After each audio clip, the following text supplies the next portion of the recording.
Copa América la voy a jugar, no me retiro. Copa América. এখনই অবসর নয়, জাতীয় দলের হয়ে আরও খেলতে চাই আমি, বললেন লিওনেল মেসি। 2028 কোপা আমেরিকা খেলার পর নিজের শারীরিক অবস্থা ভালো থাকলে 2030 বিশ্বকাপে দেখা যেতে পারে তাকে। এক সংবাদ সম্মেলনে মেসি নিজেই এই আভাস দিয়েছেন ভক্তদের উদ্দেশ্যে। ফাইনালে স্পেনের কাছে হেরে আর্জেন্টিনার শিরোপা জয়ের স্বপ্ন ভেঙে গেছে। এই পরাজয়ের পর অনেকে ধারণা করেছিলেন হয়তোবা জাতীয় দলকে বিদায় জানাবেন লিওনেল মেসি। তবে সেই সব জল্পনার অবসান ঘটিয়ে মেসি জানিয়েছেন, বর্তমানে অবসরের কোনো পরিকল্পনা তা নেই। সংবাদ সম্মেলনে মেসি বলেন, যতদিন তিনি নিজেকে ফিট ও প্রতিযোগিতামূলক অবস্থায় অনুভব করবেন, ততদিন তিনি আর্জেন্টিনার জার্সিতে খেলতে চান।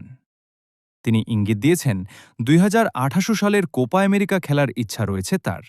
আর সেই সময়েও যদি তার ফিটনেস ঠিক থাকে, তাহলে 2030 সালের বিশ্বকাপে আর্জেন্টিনার জার্সি গায়ে দেখা যেতে পারে তাকে। তাহলে নিশ্চিতভাবে বলা যায়, আন্তর্জাতিক ক্রিকেট থেকে এখনই বিদায় নিচ্ছেন না এই ফুটবল তারকা।